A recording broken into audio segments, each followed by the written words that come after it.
Sebelum Korsna kita sebutna mangena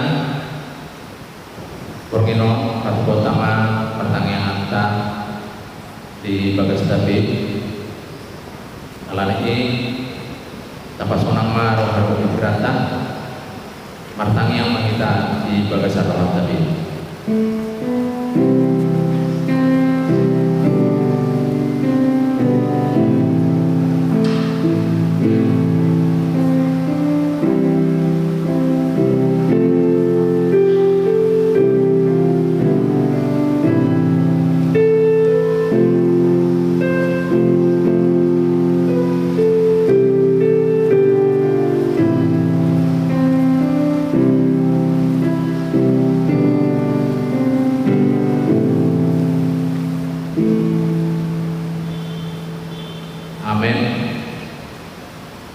Mari kita siang UPD nomor 205 ayat 1 doa ayat 2.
Di dalam nama Allah Bapa dan nama anaknya Tuhan Yesus Kristus dan nama Roh Kudus yang menciptakan langit dan bumi.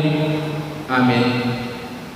Hai manusia yang telah diberitahukan kepadamu apa yang baik dan apa yang dituntut Tuhan daripadamu, selain berlaku adil, mencintai kesetiaan dan hidup dengan rendah hati di hadapan Allahmu. Haleluya. Marilah kita berdoa.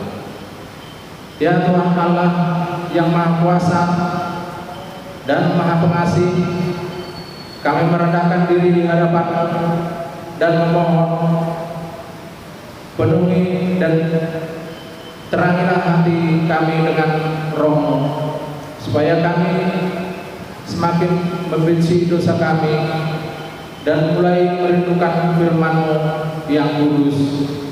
Biarlah firman-Mu yang kudus tumbuh dalam hati kami, sehingga kami menghasilkan buah-buah yang baik.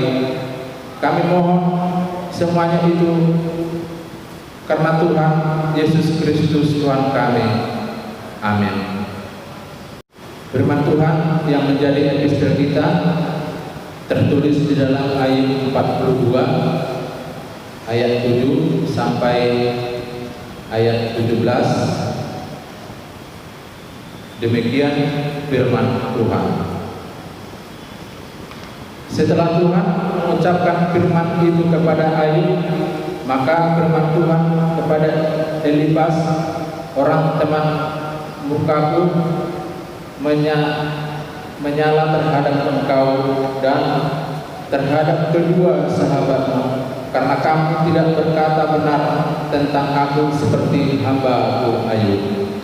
Oleh sebab itu, ambillah 7 ekor lembu jantan dan 7 ekor domba jantan, dan pergilah kepada hamba-Ku Ayub. Lalu persembahkanlah semuanya itu sebagai korban bakaran untuk dirimu.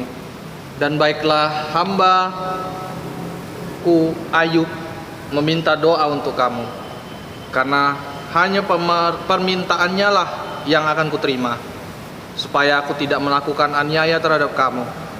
sebab kamu tidak berkata benar tentang aku seperti hambaku Ayub. Maka pergilah Elifas orang teman, Bildad orang Suah, dan Jofar orang Nama, lalu mereka melakukan seperti apa yang difirmankan Tuhan kepada mereka, dan Tuhan menerima permintaan Ayub. Lalu Tuhan memulihkan keadaan Ayub setelah ia meminta doa untuk sahabat-sahabatnya, dan Tuhan memberikan kepada Ayub 2 kali lipat dari segala kepunyaannya dahulu. Kemudian datanglah kepadanya semua saudaranya laki-laki dan perempuan dan semua kenalannya yang lama, dan makan bersama-sama dengan dia di rumahnya. Mereka menyatakan turut berduka cita dan menghibur dia oleh karena segala malapetaka yang telah ditimpakan kepada Tuhan kepadanya, dan mereka masing-masing memberi dia uang 1 kesita dan sebuah cincin emas. Tuhan memberkati Ayub dalam hidupnya, yang selanjutnya lebih daripada dalam hidupnya yang dahulu. Ia mendapat 14.000 ekor kambing, domba, dan 6.000 unta, 1.000 pasang lembu, dan 1.000 ekor keledai betina. Ia juga mendapat 7 orang anak laki-laki dan 3 orang anak perempuan. Dan anak perempuan yang pertama diberinya nama Yemima, yang kedua Kezia, dan yang ketiga Karen Hapuk. Di seluruh negeri tidak terdapat perempuan yang secantik anak-anak Ayub, dan mereka diberi ayahnya milik pusaka ke tengah-tengah saudara-saudaranya laki-laki. Sesudah itu Ayub masih hidup 140 tahun lamanya. Ia melihat anak-anaknya dan cucu-cucunya sampai keturunan yang keempat. Maka matilah Ayub tua dan lanjut umur. Demikianlah firman Tuhan. Berbahagialah orang yang mendengar firman Allah serta memeliharanya. Amin. Kita bernyanyi dari buku Ede nomor 743 ayat 1.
Kita berdoa.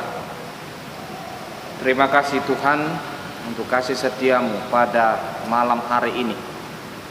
Kami dapat berkumpul di rumah kami masing-masing untuk memuji dan memuliakan nama-Mu. Sebentar lagi kami akan mendengarkan firman-Mu.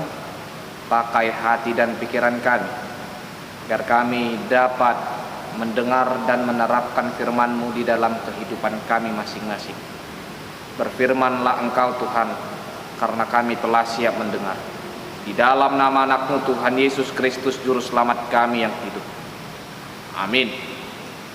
Firman Tuhan yang menjadi khotbah kita pada malam hari ini tertulis di dalam Yohanes pasalnya yang kedua, dimulai dari ayatnya yang pertama sampai dengan ayatnya yang ke-12.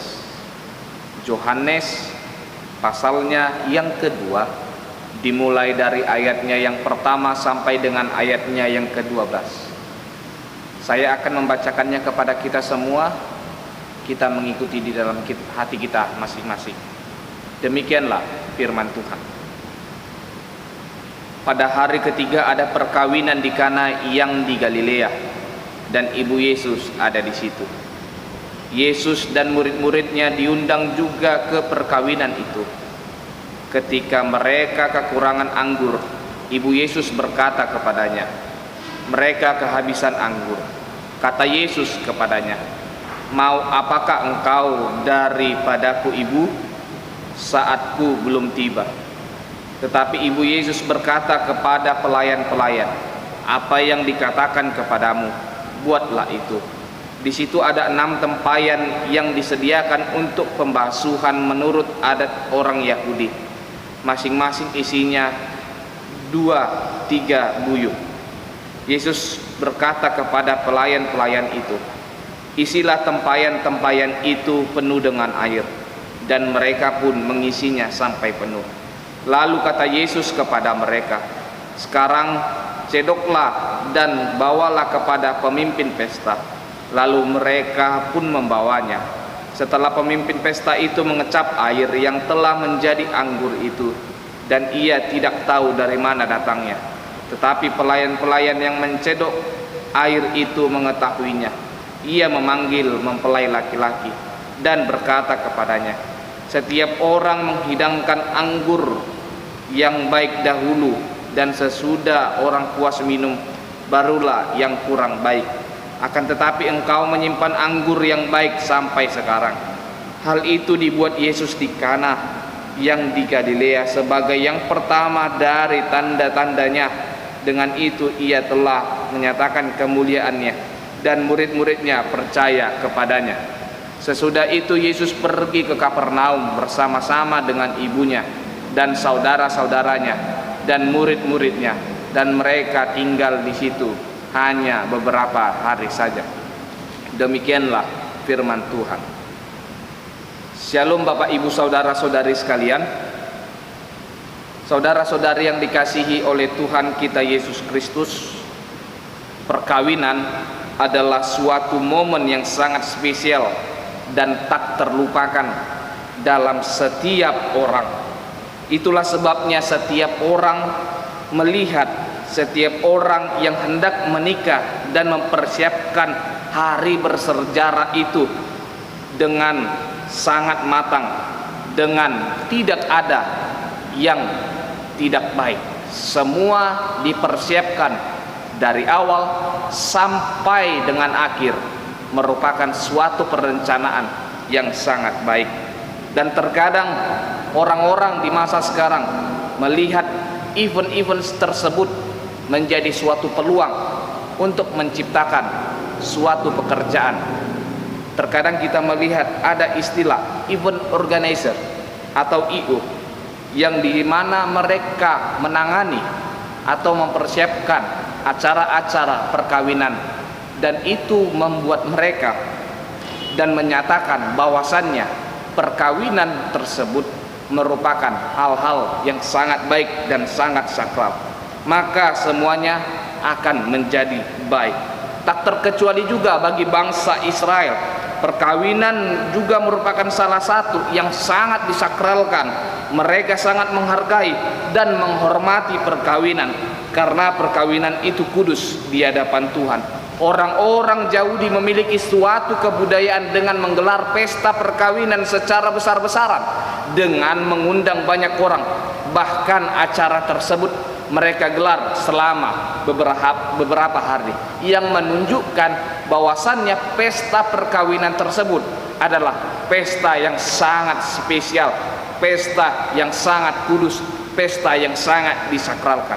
Bapak Ibu saudara-saudari sekalian di dalam nama Tuhan kita Yesus Kristus, tak terkecuali di dalam perikop kita pada malam hari ini, ketika terjadi suatu pesta perkawinan di Galilea, di daerah Kana, mereka semua mempersiapkan hal-hal yang berkenan di dalam pesta perkawinan tersebut.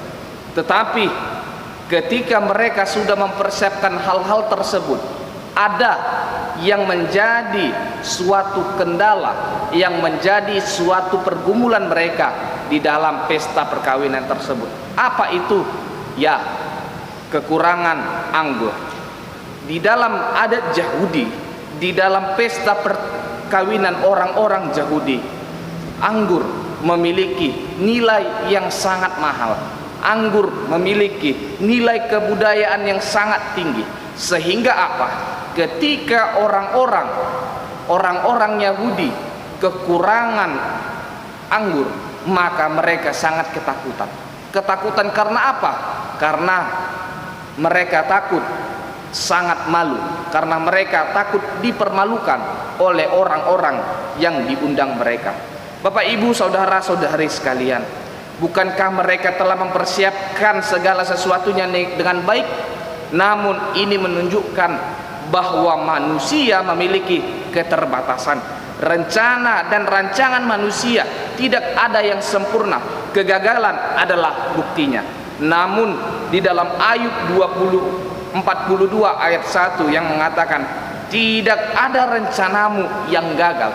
Rencana Tuhan ketika telah dipersiapkan, rencana kita ketika kita mengabdikan diri dan mengikut sertakan Kristus di dalam acara tersebut, maka acara tersebut akan diberkati. Maka rencana tersebut akan selalu dilindungi. Kekurangan anggur di tengah pesta adalah masalah serius dan sangat-sangat memalukan, karena di dalam kebudayaan Yahudi anggur memiliki arti yang sangat penting dan begitu besar. Dengan kata lain, ketika terjadi kekurangan di dalam perayaan tersebut, maka menunjukkan bahwa si tuan rumah tidak bisa menjamu para tamunya dengan baik, dan ini bisa menodai acara tersebut serta akan menjadi peristiwa yang sangat bersejarah di dalam keluarga yang menyelenggarakan pesta perkawinan tersebut. Bapak, Ibu, saudara-saudari sekalian di dalam nama Tuhan kita Yesus Kristus, dari peristiwa ini kita melihat ada dua poin yang harus kita dapatkan. Yang pertama, Yesus peduli terhadap kebudayaan. Yesus peduli terhadap budaya orang Yahudi. Yesus peduli pada suatu pesta dan budaya Yahudi tersebut, dan itu memang salah satu tradisi pada masa itu di Israel, dan pesta itu menjadi sangat sakral bagi kehidupan orang-orang Yahudi. Yang kedua apa? Kehadiran Yesus penting, karena rupanya Yesus dan orang yang menyelenggarakan pesta tersebut masih memiliki hubungan kerabat. Berarti Yesus pun serius memperhatikan masalah kekerabatan. Karena Maria bisa masuk ke dapur, itu menandakan bahwasannya Yesus dan orang yang menyelenggarakan pesta tersebut merupakan memiliki hubungan yang sangat baik dan memiliki hubungan kekeluargaan. Bapak, Ibu, saudara-saudari yang dikasihi oleh Tuhan kita Yesus Kristus, apa yang mau kita lihat dari perikop ini tentang perkawinan di Kana? Yaitu memperlihatkan bagaimana kita memiliki hidup yang sejati. Kita perlu memulai hidup ini dengan mengundang Yesus sebagai pemilik kehidupan kita. Sehingga apa? Sehingga ketika ada permasalahan kecil di dalam suatu kehidupan kita, kita harus mengikut sertakan Kristus, yang menandakan bahwasannya ketika permasalahan itu muncul dan ketika kita mengikut sertakan, maka persoalan itu akan dapat diselesaikan dengan baik. Seperti dalam ayat yang ke-6 yang mengatakan, Yesus menggunakan tempayan yang biasanya digunakan untuk mencuci kaki dan tangan para tamu. Setelah mereka berjalan jauh, ini adalah air untuk mencuci tangan dan kaki orang-orang yang datang. Namun lewat Yesus, air cucian bisa menjadi anggur yang baik. Artinya dalam Yesus kita mendapatkan definisi yang baru tentang hidup ini. Bisa kita bayangkan perubahan nilai atau harga dari isi tempayan itu. Apa yang tidak terlalu berguna bisa diubahkan menjadi sesuatu yang sangat berharga. Dibutuhkan kekuatan akan cara Tuhan bekerja. Ketika Tuhan berkata-kata, pasti ada maksud dan kehendak Tuhan pada saat itu. Ketika Tuhan mengatakan, kita harus menurutinya, dan kehendak Tuhan harus kita taati. Seperti pelayan yang diperintahkan menaruh air di dalam tempayan-tempayan itu. Banyak orang yang meminta tolong kepada Tuhan dan sekaligus menentukan apa yang ada di dalam, yang menentukan apa yang kita minta tolong kepada Yesus secara spesifik dan membiarkan Tuhan bekerja dalam waktu dan caranya sendiri. Bapak Ibu saudara-saudari sekalian, di dalam kehidupan kita pun, di dalam hari ini, di dalam kehidupan kita sehari-hari, kita juga harus mengikut sertakan Kristus, mengundang Kristus hadir di dalam kehidupan kita. Supaya apa? Supaya setiap apa yang kita rencanakan, supaya setiap apa yang kita lakukan itu akan berjalan dengan baik. Ketika orang yang sudah mempersiapkan dengan hal yang baik pun, ada saja terkadang kekurangan di dalam suatu yang mereka kerjakan. Hal itu menandakan bahwasannya Tuhan adalah penolong yang sejati. Tuhan adalah penolong yang selalu memberikan pertolongannya kepada seluruh umat-umatnya yang memohon kepada Dia, seperti bangsa Israel, seperti orang Yahudi itu, seperti orang yang menyelenggarakan pesta perkawinan itu meminta tolong kepada Kristus, maka Kristus menolong mereka. Hal ini bisa kita lihat di dalam perikop ini.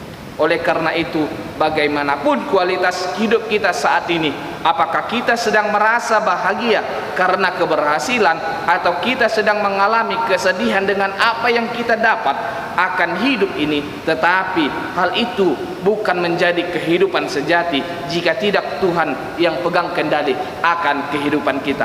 Seperti pada malam hari ini, ada sebuah quote yang dapat kita ambil, yaitu hidup kita akan memiliki makna yang penuh ketika kita izinkan Tuhan mengubah hidup kita dan kita taat kepadanya dan mengalami perubahan yang dapat dirasakan oleh orang lain dalam hidup ini, yang menandakan kita harus menjadi berkat bagi orang lain. Seperti moto di dalam huriah kita, Gereja HKBP, kita menjadi berkat bagi setiap umat dan bagi setiap orang lain. Amin. Kita berdoa. Terima kasih Tuhan untuk kasih setiamu. Kami jemaat-Mu telah mendengarkan firman-Mu.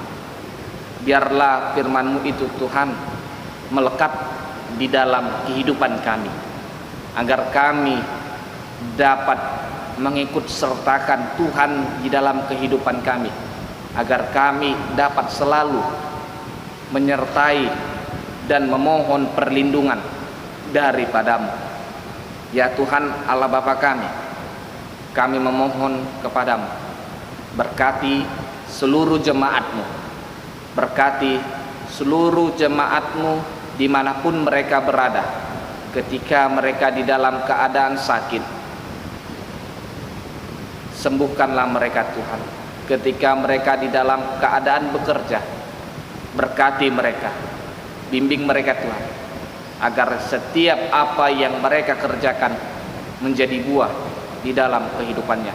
Dan ketika ada jemaat-Mu Tuhan yang pada saat ini malas untuk beribadah kepadamu, ketuk pintu hatinya, agar jemaat-Mu Tuhan dapat memuji dan memuliakan nama-Mu. Ya Tuhan Allah Bapa kami, berkati juga seluruh penatua-penatua gereja-Mu dari setiap wek ke wek, agar kami semua dapat memberikan pelayanan terbaik kami kepada gereja-Mu, kepada jemaat-Mu.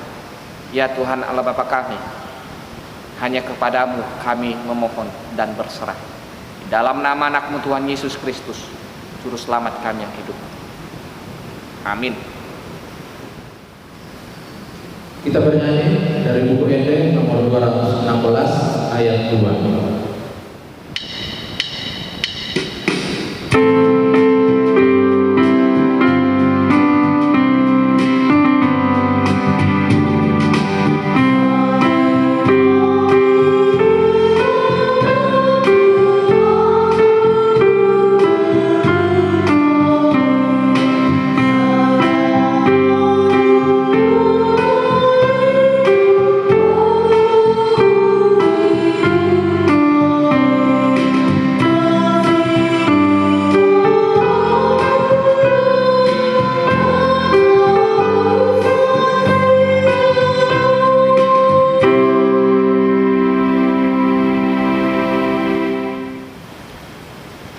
Marilah kita berdoa.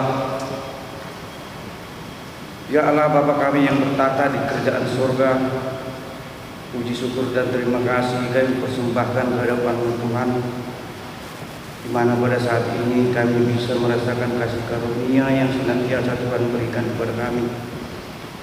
Tuhan berkati hidup kami, Tuhan berikan kami kesehatan, sehingga pada malam hari ini kami dapat berkumpul di rumah ini melakukan kebaktian week yang dari gerejamu. Terima kasih juga Tuhan, firman-Mu telah sampai di tengah-tengah kami. Untuk hidup kami ajari hati pikiran kami, agar kami dapat melakukannya di kehidupan kami sehari-hari. Berkati Tuhan keluarga kami, berikan rezeki yang berlipat ganda, berikan kesehatan, serta jauhkan segala pencobaan dari keluarga kami. Berikan Tuhan damai sejahtera di tengah-tengah keluarga kami. Dan dimanapun kami Tuhan esok hari melakukan aktivitas kami, berkati kami Tuhan, lindungi kami, agar kami senantiasa beroleh keselamatan dan beroleh sukacita darimu. Berkati juga Tuhan pendeta kami yang menyampaikan firman-Mu. Ajari mereka senantiasa Tuhan, agar di hari-hari yang akan datang firman-Mu sampai di tengah-tengah kami dengan baik. Bapa di surga, banyak sekali Tuhan yang kami minta padamu, dan pada saat ini kami tidak dapat menyebutkannya satu persatu, tapi kami yakin dan kami percaya apa yang ada dalam hati dan pikiran kami, Tuhan Maha Tahu semuanya. Tuhan Yesus, pada saat ini kami berdoa Tuhan pada gerejamu serta jemaat-Mu dimanapun berada. Lindungi semuanya Tuhan, berikan kesehatan, jauhkan dari penyakit, terlebih Tuhan penyakit yang kami hadapi saat ini, yaitu virus corona. Kami yakin kalau Tuhan menyertai kami akan terhindar dari penyakit tersebut. Ya Tuhan, pada saat ini kami berdoa juga pada program-program gereja-Mu. Berkati program gereja-Mu Tuhan, agar berjalan dengan baik sesuai dengan ketentuan kehendak. Terlebih Tuhan panitia-panitia yang akan dipilih nanti. Pilihlah Tuhan panitia yang benar-benar melakukan pekerjaannya. Jangan Tuhan melampaui apa yang Tuhan kehendaki, agar mereka tetap berjalan dengan program dan sesuai dengan hati pikiran Tuhan. Terima doa kami Tuhan, tetapi kami mohon ampuni terlebih dahulu dosa-dosa kami, agar kami layak di hadapan-Mu, layak menerima berkat-Mu. Terpujilah nama-Mu Bapa Engkau untuk selama-lamanya. Di dalam nama anak-Mu Tuhan Yesus Kristus kami berdoa dan mengucap syukur. Amin. Kita bernyanyi dari buku ND nomor 443 ayat 1 sampai ayat 2 sambil mengumpulkan persembahan.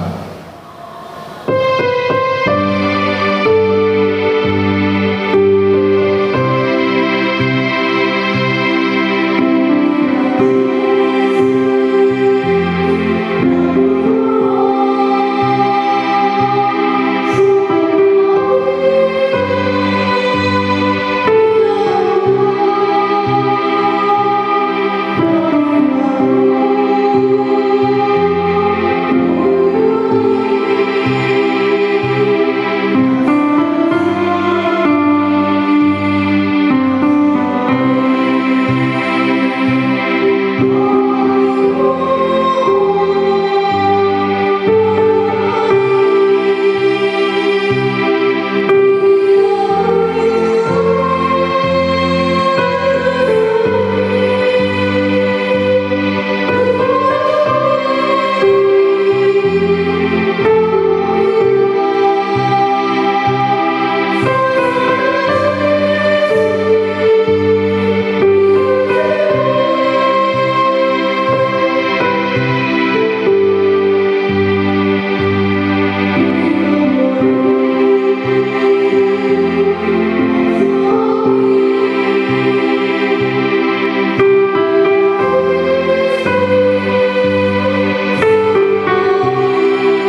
Marilah kita berdoa untuk menyerahkan persembahan kita kepada Tuhan.